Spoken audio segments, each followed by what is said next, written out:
Víctor, bienvenido, Víctor. Qué gusto. Un gusto en saludarte, Marta.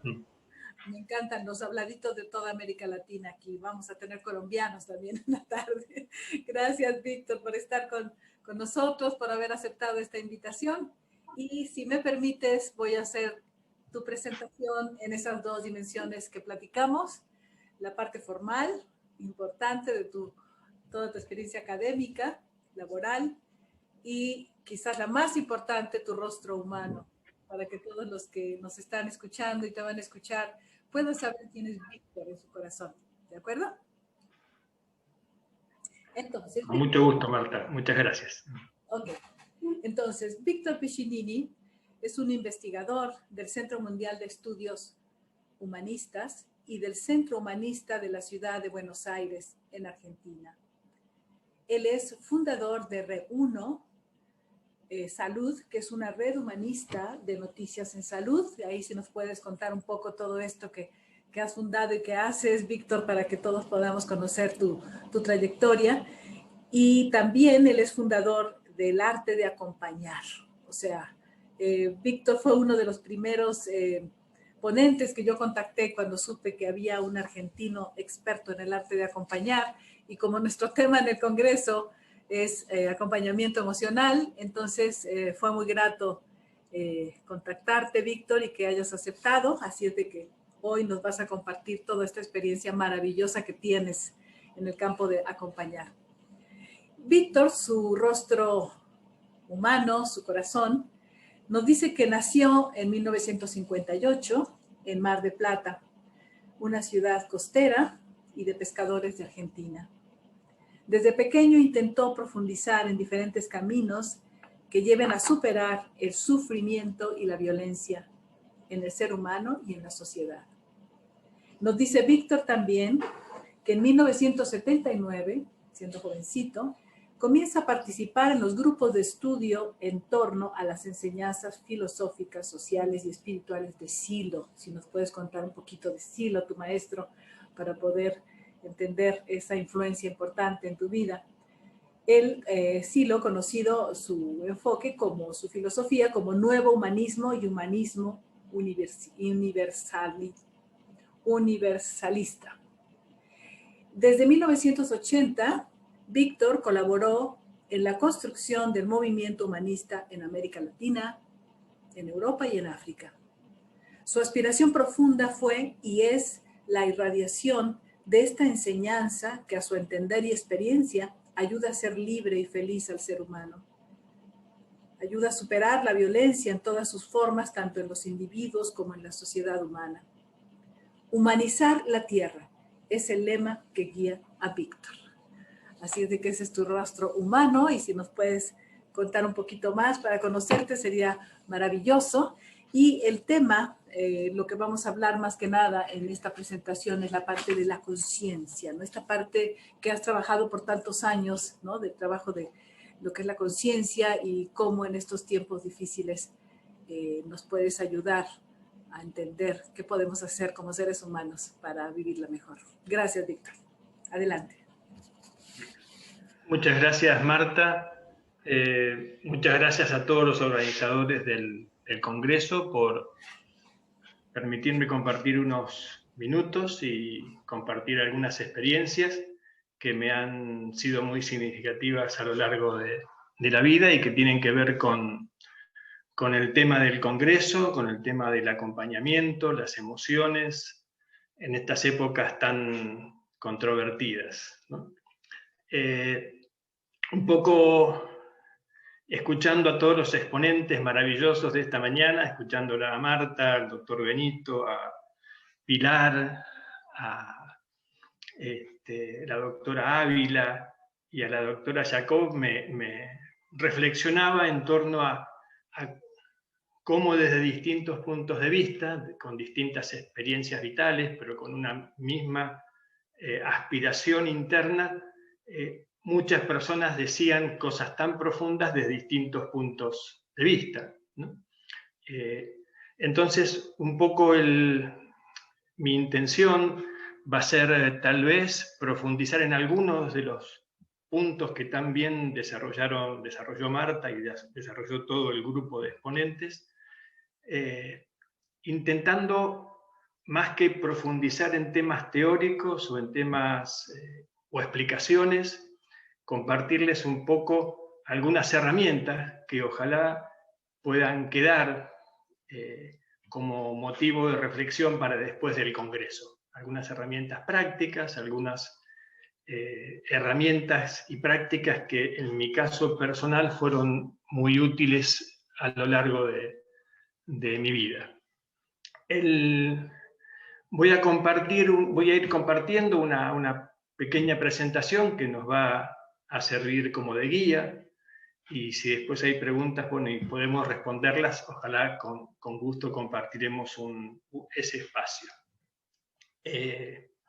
Entonces, un poco como comentaba Marta, este aspecto de la conciencia, del trabajo sobre la conciencia, de la conciencia como puerta, como umbral para avanzar hacia lo espiritual, hacia lo profundo del alma humana, fue una experiencia que fui absorbiendo, fui aprendiendo a la luz de las enseñanzas de Silo, más conocido como Mario Luis Rodríguez Cobos. Mejor dicho, Mario Luis Rodríguez Cobos era su nombre habitual, digamos, en esta tierra, pero se lo conoció espiritualmente como Silo, un maestro en el arte de la filosofía, la escritura y la enseñanza espiritual. Y que para muchas personas, para mí personalmente, fue un motivo de inspiración y un motivo de aprendizaje, que me abrió la puerta después a otro interrogante más profundo, que fue, bueno, ¿cómo toda esta enseñanza la podemos comenzar a traducir, a traducir en prácticas que puedan llegar a los lugares donde la gente más lo necesita? Porque hay muchas enseñanzas que tocan este tema y tal vez necesitamos cada vez más herramientas sencillas que puedan trasladarse a las situaciones donde la gente y a los espacios donde la gente lo necesita, y los ámbitos y espacios de los cuidados paliativos, del fin de vida, del acompañamiento en general en situaciones de crisis, es un espacio donde el ser humano experimenta necesidades profundas. Y allí fue que me zambullí un poco a intentar traducir esta enseñanza y llevarla a la práctica, primero en los espacios de cuidados paliativos y después en el acompañamiento en fin de vida en general. Así que un poquito ese va a ser el encuadre de la presentación. Ver cómo nos introducimos, ver qué caminos sencillos pueden llevar hoy a que las personas que nos acompañan, y que hoy escuché varias preguntas al respecto, decir, bueno, ¿cómo comienzo yo a transitar esto que los exponentes decían en cuanto a necesidad de una profundización en los aspectos internos para sumarlo al conocimiento científico o para sumarlo al conocimiento de la práctica académica o laboral? Así que me voy a permitir compartir unos slides que nos van a servir como de guía. Un segundito para que los técnicos no falle. Creo que ahí lo están viendo. Ahora lo ponemos más en grande. Y creo que lo están viendo, ¿no? Perfecto. ¿Se ve bien, Marta, desde ahí? Déjame ver un momentito porque creo que no sé si está viendo. ¿Sí se ve? I see on the stream. Sí, ya se está viendo. Perfecto, perfecto. Entonces, en su momento, cuando conversábamos con Marta, previo al Congreso, y explorando cuáles eran los temas que podían ser útiles, para la profundización del acompañamiento en épocas como la pandemia o en épocas donde hay que abordar el sufrimiento con la intención de superarlo o al menos aliviarlo. Yo quise traer otra mirada de las épocas de crisis, como es la pandemia, y el título de esta pequeña presentación, que implica una pregunta: ¿por qué las épocas de crisis implican desafíos profundos? Para este tema de profundizar en lo espiritual y profundizar en el trabajo con la interioridad de la conciencia humana. Escuchando hoy a varios de los exponentes y un poco transmitiéndole mi experiencia personal, el momento de mayor de comienzo de un trabajo de profundización en el aspecto interno y espiritual fue un momento de crisis. Es decir, muchas veces los momentos de crisis personales, existenciales, desde el punto de vista personal, a veces los accidentes graves, físicos, propios o de otra persona, muchas veces el accidente que nos deja al límite de la vida, del fin de vida, o que nos hace ver la finitud del cuerpo, del ciclo físico, nos ponen en una situación casi límite, que casi a veces por rebote nos lleva hacia la interioridad de la conciencia y nos permite reflexionar sobre aspectos esenciales que tal vez hasta ese momento quedaron como secundarios, eran parte de una información que circulaba pero que no llenaba y no movilizaba mi vida. Un poco eso sucede con los acontecimientos significativos. Y de algún modo, pero ya desde el punto de vista más social, las crisis fuertes, como es esta época de pandemia, nos pone ante ese desafío. Tal vez el interrogante no está todavía, no hay una respuesta a este interrogante.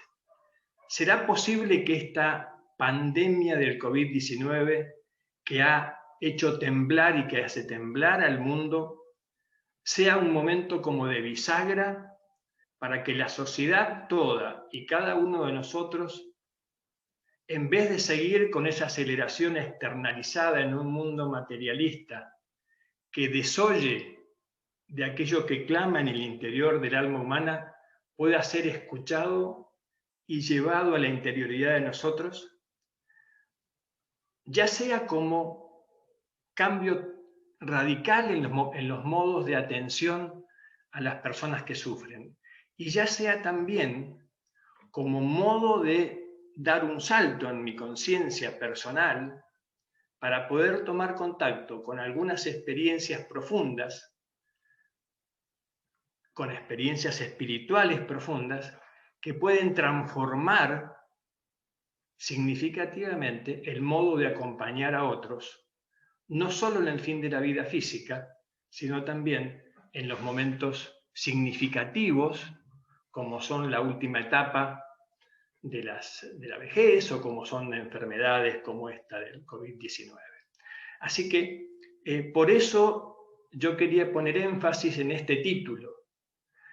Esta época puede generar un desafío profundo y un salto evolutivo positivo, o puede ser que no, esa respuesta no está, pero de todos modos, cuanto más empujemos, cuanto más congresos como estos haya, cuanto más impulso desde todos los aspectos de la sociedad humana se ponga de relieve que necesitamos que la ciencia y la espiritualidad, que la ciencia médica y la espiritualidad, el mundo académico y el mundo no académico que se dedica a temas más referidos a la espiritualidad humana, se unan los esfuerzos y generen una atención integral a las personas que pasan momentos significativos. Por eso este título de Conciencia y Espiritualidad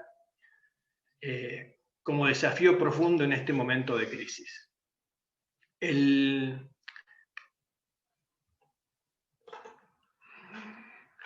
Entrando un poquito en el tema, no hay duda que vivimos un proceso de humanización en la salud.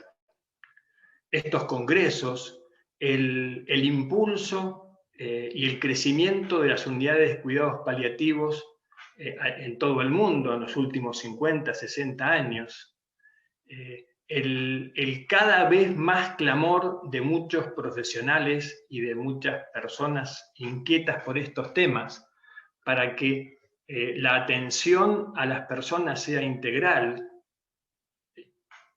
superando el modelo biomédico que veía solo a un cuerpo y a un objeto, sino que completando un tipo de atención integral que tenga en cuenta el aspecto físico, pero que también simultáneamente tenga en cuenta el aspecto psicológico y que simultáneamente tenga en cuenta el aspecto espiritual. No hay duda que eso avanza. El desafío y la pregunta es, ¿podremos hacer que avance más aceleradamente? Porque muchos de nosotros que vivimos un poco acompañando estos procesos e impulsándolos, conversamos entre nosotros y creemos que eso ya es suficiente. Pero cuando vamos a los números, frías estadísticas, pero que de algún modo nos ayudan para medir cómo va todo, vemos que todavía falta mucho, tanto en los sistemas de salud como en las personas individualmente, como en los equipos de profesionales. Un solo dato para ilustrarlos. En América Latina, solo el 8% de las personas que están en situación de ser atendidos integralmente con cuidados paliativos, que están dentro del universo de personas atendibles dentro de lo que es la etapa final de su vida en cuidados paliativos, solo el 8% recibe ese tipo de atención.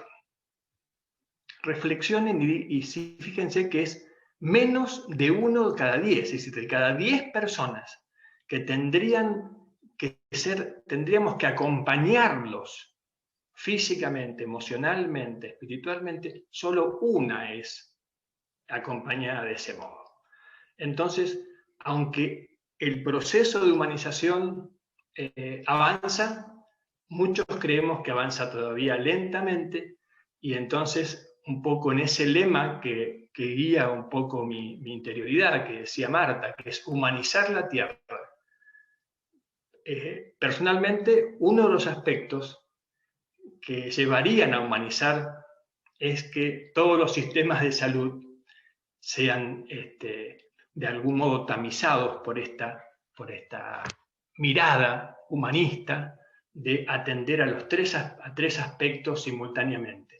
El aspecto físico, el aspecto psicológico y el aspecto existencial o espiritual, del cual hoy vamos un poquito a intentar profundizar. Pero en este tema de la espiritualidad, ¿de qué tipo de espiritualidad hablamos? ¿No? Porque muchas veces la palabra espiritualidad puede ser interpretada desde distintos puntos de vista, y ha sido interpretada desde distintos puntos de vista. Y la segunda pregunta que quisiéramos avanzar en la respuesta es, ¿cómo hago para acercarme personalmente a esa espiritualidad desde la vida cotidiana?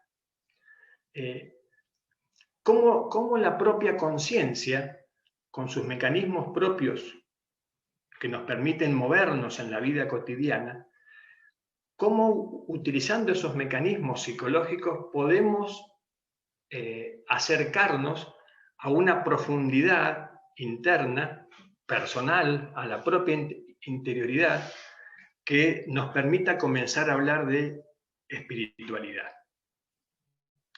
Cuando hablamos de la conciencia, para ir acercándonos a los registros de la propia experiencia, la conciencia, refirámosla a todo el aspecto del funcionamiento psicológico. Nos acerca a esa conciencia nos acerca a los procesos del conocimiento, nos acerca la incorporación de avances científicos, es el trabajo de la razón que nos permite analizar, que nos permite incorporar nuevas herramientas. Pero cuando la conciencia no tiene información y cuando la conciencia no incorpora ese tipo de conocimiento, incorpora o se deja llevar por, se dice por ahí, infiere más de lo que percibe. E infiere muchas veces en base a temores irracionales, en base a creencias sin sustento, por ejemplo, con el temor a la muerte, el temor a la enfermedad, el temor a la soledad, el temor a un futuro incierto. Son temores que muchas veces vienen como en la mochila de la conciencia, un poco por acumulación de los momentos de nuestra infancia, de nuestra educación, pero también por una vida mecánica llevada y arrastrada en la consecución de cosas externas. Pero esa misma conciencia nos puede dejar en la puerta del segundo aspecto en el cual queremos profundizar, que es el de la espiritualidad, para poder integrarlos a los dos en nuestra interioridad en un mismo sistema de ideación. Y cuando hablamos de espiritualidad, que muchas veces mucha gente lo liga a la religiosidad o a una determinada creencia, no estamos hablando de ese tipo, de esa espiritualidad. Estamos hablando de una, como decía hoy Enrique Benito, a esa luz que todavía no, tomar contacto con esa esencia que todavía no pase por el filtro de los pensamientos que le ponen nombre. Es una experiencia, es algo innombrable, es algo difícil de traducir con palabras, pero que de algún modo va construyendo en la interioridad una sensación, un registro, a veces ligado a las preguntas esenciales como ¿quién soy? ¿Cuál es el sentido de mi vida? ¿Hacia dónde voy? Esas preguntas de algún modo nos acercan a la profundidad de la conciencia, en donde la espiritualidad anida y las traducciones nos van llegando. Y por supuesto que muchas veces esas respuestas, esas experiencias, uno las puede como englobar en una cierta creencia y está muy bien, pero eso de algún modo dicho, lo sagrado en mí puede tener múltiples expresiones y múltiples nombres y puede no tener nombre, porque lo importante de la espiritualidad es que tenga una sensación, un registro interno en el cual yo me pueda apoyar. Porque la gran dificultad en encontrar el contacto con esa sensación, con eso que te sustenta internamente, es cuando los pensamientos, la propia conciencia, le pone simplemente nombres, le pone creencias, le pone opiniones, de algún modo lo camufla con su propia operación. ¿Cómo sacamos, cómo despejamos ese ocultamiento, como decía Heidegger, cómo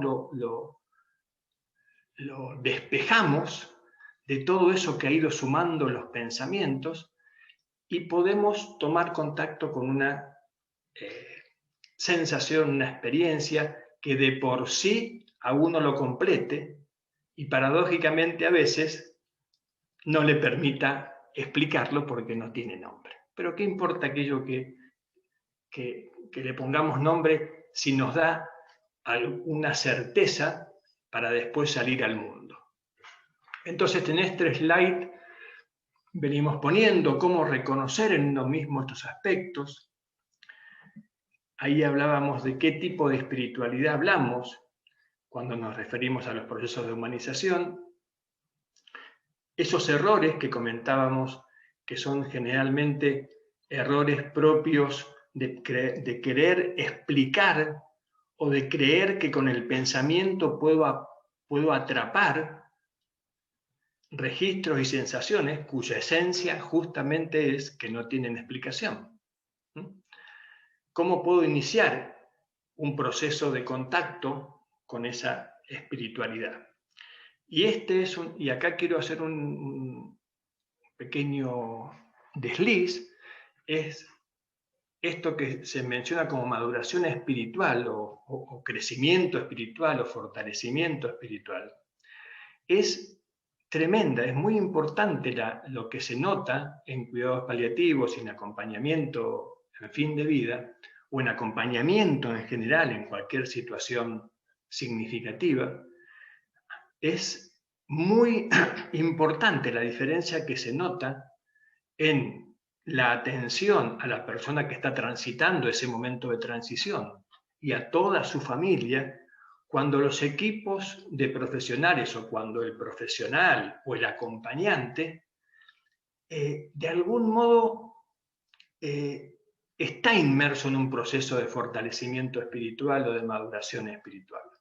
Es significativamente explícita la diferencia que se observa cuando las personas que acompañan, de algún modo se observa que está trabajando con ese tema, que ese tema forma parte de su dedicación, y eso tanto en las personas en forma individual como en los equipos multidisciplinarios que muchas veces acompañan a un proceso. Entonces, el grado de superación de los temas como el temor a la muerte, esa etapa de caos que también nos explicaba Elizabeth Kubler-Ross en los momentos de fin de vida, esa etapa de caos que invade la conciencia de las personas que parten, pero también de su entorno, son muy superables cuando el entorno profesional lo toma en cuenta no solamente desde el mundo académico y científico, no solamente con las herramientas propias de la ciencia médica y de la psicología, sino también con una experiencia emocional y espiritual profunda.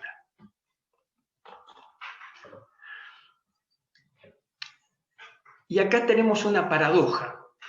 Esto de la conciencia y la espiritualidad, de algún modo implican una paradoja, porque es como esas paradojas o esos problemas a veces difíciles de resolver con la lógica habitual. Porque la conciencia parece ser la herramienta para llegar hasta un cierto nivel de trabajo de profundidad. Es lo que a uno en la época de crisis le permite decir, bueno, tengo que encontrar herramientas que resuelvan esta crisis existencial que me está invadiendo. La conciencia es como el darse cuenta que tengo que hacer algo distinto a lo que venía haciendo. Y cuando me doy cuenta que esa profundidad tiene que llegar hasta espacios no habituales, como es la espiritualidad, eso que fue una herramienta se convierte en una dificultad.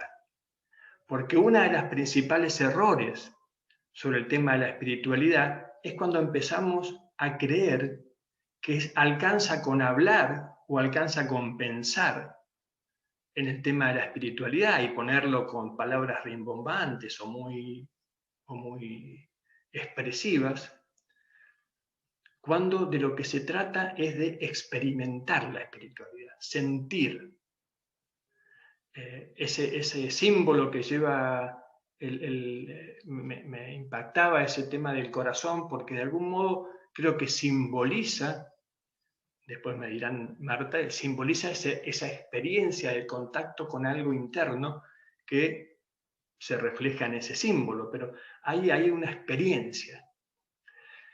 Cuando hablamos de espiritualidad hablamos de experiencia.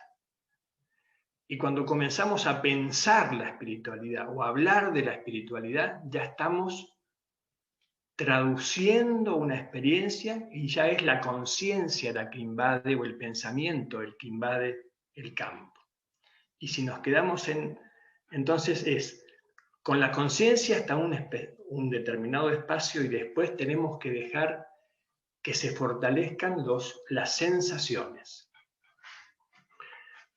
Hablamos de una espiritualidad que es una experiencia interna personal que no surge de ideas, aunque después pueda apoyarse, de contacto con mi propia interioridad. Algunos sabios dicen que es el silencio muchas veces la principal herramienta que permite el contacto con algo que a uno lo sustenta, que no tiene nombre, que no tiene explicaciones, y que después uno podrá de algún modo darle el marco interpretativo que quiera. Y esto es como esencial para poder acompañar ese proceso de maduración espiritual que, sumado a la ciencia médica y sumado a la psicología, completan las tres esferas de una atención integral. Entonces, en ese camino podríamos estar y podría estar compartiendo horas de experiencias, horas de anécdotas y de experiencias con ustedes, pero quería como no finalizar la presentación sin dejar algún camino, aunque hay muchos caminos, sin dejar alguna huella, sin dejar alguna práctica sencilla de muchas que hay, para que podamos conversar más sobre cosas que a ustedes, a los que estamos compartiendo este espacio, y a mí nos pueden haber pasado, porque son como puertas de entrada. Así como la pandemia, desde el punto de vista psicosocial, mundial, podría convertirse en una puerta de entrada para transformar cómo atendemos a la gente y cómo la acompañamos, estas pequeñas experiencias que les voy a contar y que los voy a invitar a que reflexionen sobre ellas, podrían abrir la puerta para ese contacto, ese fortalecimiento o esa exploración del mundo interno al que estamos aludiendo. Vamos a mencionar dos caminos diferentes y veamos cuáles les resultan de algún modo posibles de ser transitados. Como les comenté, hay otras prácticas, pero quise mencionar dos. Una tiene que ver con lo que Silo menciona en un capítulo de su libro principal, que se llama La mirada interna, y que habla de experiencias de sospecha del sentido de la vida. Son esas experiencias que muchas veces, o por lo menos en mi caso las reconocí que ocurrían, pero que en la práctica, en la vida cotidiana, uno las desecha porque dice, no, esto es... no tengo respuesta y sigo mi vida mecánica, un poco absorbido por la mecánica de la vida cotidiana, y las voy como descartando. Porque la conciencia, aquellas experiencias que no las puede encuadrar dentro de una lógica del pensamiento, generalmente tiende a descartarlas. Y ahí entramos un poco en esta charla nosotros. Quisiéramos que a partir de ahora no descartemos estas experiencias, sino que de algún modo las atendamos y simplemente nos pongamos nos ocupemos de ellas. Voy a enumerar algunas como experiencias de sospechas del sentido, y cuando digo experiencias de sospechas del sentido, me estoy refiriendo a experiencias que me abren la sospecha de que más allá de la conciencia y del pensamiento habitual hay otras energías, otras cosas esenciales que están cubiertas por los pensamientos cotidianos y que no me permiten tomar contacto con eso que me sustenta. Exploremos un poco algunas y los invito a que exploren en su vida, en su biografía o en su vida, si no han tenido algunos de ellos, y qué ha pasado. Y si no han tenido, los invito a que de ahora en más se detengan y no dejen que la aceleración de la vida absorba y sumerja en el olvido a estas experiencias significativas. Voy a enumerar 9 que están en ese capítulo. Dice, 1, a veces me he adelantado a hechos que luego sucedieron. ¿No les pasó que alguna vez pensé que podía pasar algo tal? Pensé y lo descarté. Y después de un mes, 15 días, una semana, veo que eso que pensé sucedió. Y a lo sumo, mucha gente se dice, uy, bueno, sí, mirá que me imaginé, yo imaginé, pero lo descarta y dice, bueno, fue casualidad, y sigue avanzando como si nada. A veces he captado un pensamiento lejano. A veces he descrito lugares que nunca visité. A veces he contado con exactitud lo sucedido en mi ausencia.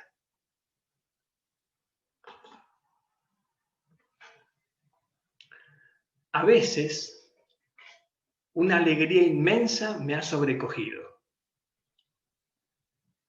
Por ejemplo, a veces caminando por la calle, uno siente una alegría desbordante y no hay un motivo especial, pero siente una alegría especial, suave, profunda, que lo completa uno.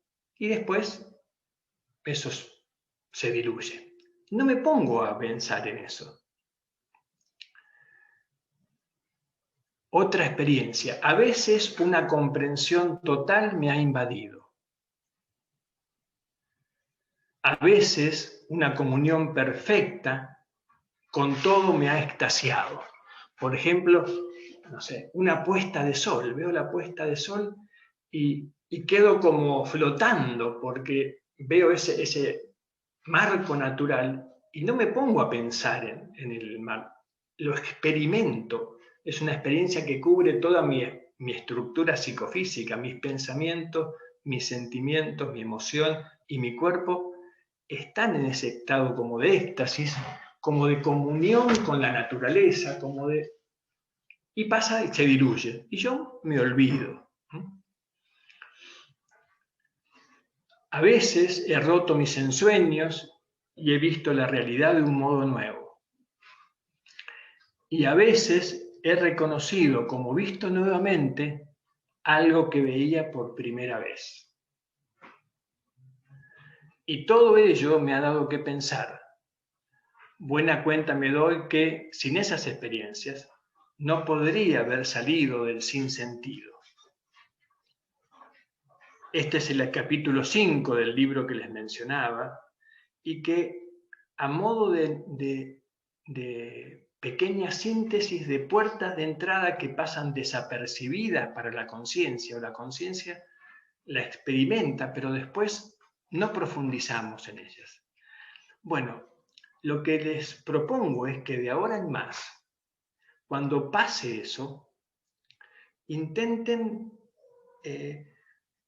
mantenerse en intenten profundizar y después, aunque eso se diluya al cabo de unos minutos, vuelvan con la memoria.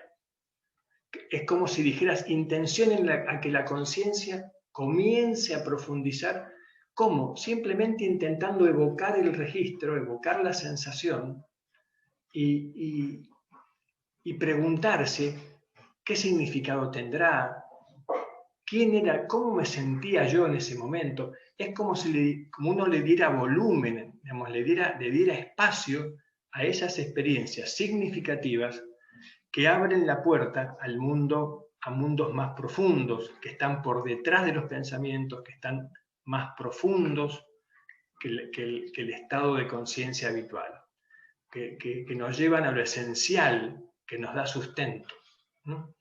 A veces sucede que en esas situaciones de contemplación tan profunda, uno cree comprenderlo todo, pero no comprenderlo todo y dice, todo está bien, todo está bien. Ese registro de todo está bien es muy propio de la espiritualidad de que hablamos. Espero no irme mucho con el tiempo porque estos temas a uno lo apasionan. Entonces, este es un camino que es nueve experiencias que no pasen desapercibidos, es decir, no dejar que el tiempo, que la conciencia los descarte. Y como segundo aspecto, ya nos van quedando 5 minutos, como segundo aspecto de este camino, es prácticas que tengan que ver con el registro de atención, pero ya desde la conciencia, intencionado al contacto con la interioridad. Entonces, hay una práctica muy sencilla que se llama el pedido, pero podría también llamarse de otro modo, y es dedicarle en distintos momentos del día, o al menos un momento al día, una práctica que tenga que ver con la mirada interna y el contacto con las sensaciones a nivel del corazón. Y entonces es una práctica que acá se las dejo encuadrada, que dice, en algún momento del día o de la noche, aspira una bocanada, es decir, aspiras el aire e imaginas que llevas ese aire a tu corazón. Entonces, apoyado en la sensación del aire en el corazón, hago un pedido, pido por mí y por mis seres más queridos. Pide con fuerza por el bienestar de ti y de tus seres más queridos. No destines mucho tiempo a esta breve oración, a este breve pedido, porque bastará con que interrumpas un instante lo que va sucediendo en tu vida para que en el contacto con tu interior se despejen tus sentimientos y tus ideas. Entonces, esto ya es más como de la disciplina de decir una vez por día, intento fortalecer esto del contacto con la interioridad.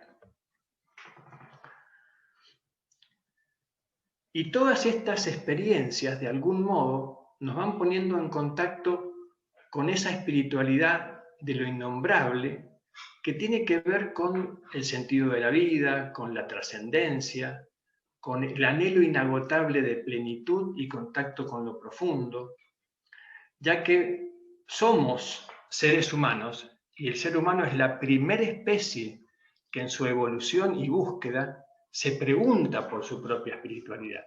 Justamente la conciencia es la gran herramienta que nos permite ir hacia adentro, cosa que no tienen otras especies, con la intencionalidad para preguntarse por las experiencias que van más allá de la vida y de la muerte.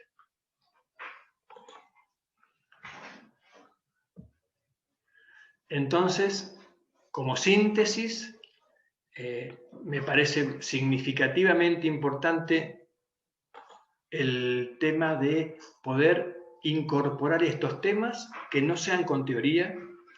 Teoría hay mucha y uno la puede acompañarla con teorías, hay mucha literatura, pero el trabajo empieza con uno mismo y no con teorías, es con prácticas cotidianas y experiencias simples. Hoy estamos dejando 2 experiencias simples.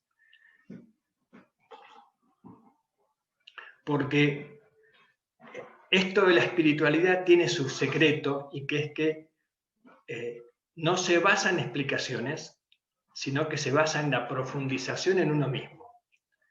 Porque es mágico, pero cuando la persona profundiza en ella misma y yo profundizo en mí, ahí se produce un encuentro. Y esto es fuertísima como experiencia en lo que es cuidados paliativos y fin de vida. Porque la persona que está transitando esa situación significativa de su fin de vida, un momento significativo, él está en su proceso, por más que no importa que nosotros no hagamos, no tenemos que decirle nada, porque él está en ese proceso. El que tiene que profundizar soy yo, no con explicaciones de lo que el otro tiene que hacer. Tengo que profundizar en mí para poder encontrarme en la profundidad de su conciencia y de mi conciencia. Y para finalizar, esto que lo escribo como síntesis, que es que humanizar los procesos del acompañamiento es una necesidad de nuestra época. Y este proceso comienza en nuestra propia interioridad. Tenemos que unir conocimiento intelectual con espiritualidad. Hay que unir el corazón con la mente, la conciencia con aquello que sustenta mi vida y mi interioridad. Si este proceso avanza, el entorno de acompañantes, ya sean profesionales, voluntarios, amigos y familiares, ayudaremos a generar las mejores condiciones para que en el acompañamiento transforme el sufrimiento en compasión, el apego al cuerpo en gratitud por el cuerpo y el sinsentido de la vida en sentido y plenitud. Cuando todo esto sucede, en un pequeño librito pusimos que el acompañamiento, el acompañar, se convierte en un verdadero arte. Y hasta acá los dejo y les agradezco profundamente este espacio. Víctor, maravilloso, mil gracias. Qué maravilla poderte escuchar y tenerte en este congreso. ¿Me escuchas, Víctor? Perfecto, perfecto, Marta, el agradecido soy yo. No, me pongo la cámara para... Disculpas por la tiranía del tiempo, porque... No. Estábamos con el tiempo y decíamos, pero está tan interesante y tan práctico todos los tips que nos estás dando. Gracias por estos ejercicios para crear puentes hacia nuestra interioridad. Gracias por aclararnos la diferencia en medio de esta pandemia, que todos estamos en esta búsqueda de la diferencia entre conciencia, conocimiento y la espiritualidad, sentimiento, una experiencia vívida en nuestro interior. Creo que el tema es esta búsqueda que todos tenemos que hacer hacia adentro en la pandemia, ya no hacia afuera, ¿no? Ya es tiempo de despertar a nuestro interior. Gracias por este maravilloso espacio de compartir y vamos a seguirte invitando en nuestros diálogos, Víctor, para poder... Hay mucho más que queremos aprender de ti. Muchas gracias, Marta. Agradecido al equipo organizador, al equipo, todo tu trabajo y bueno, a seguir profundizando en estos eventos. Claro que sí, seguimos en contacto. Ya nos hermanamos con esto del arte de acompañar. Gracias. Muy De corazón a corazón, Víctor, gracias.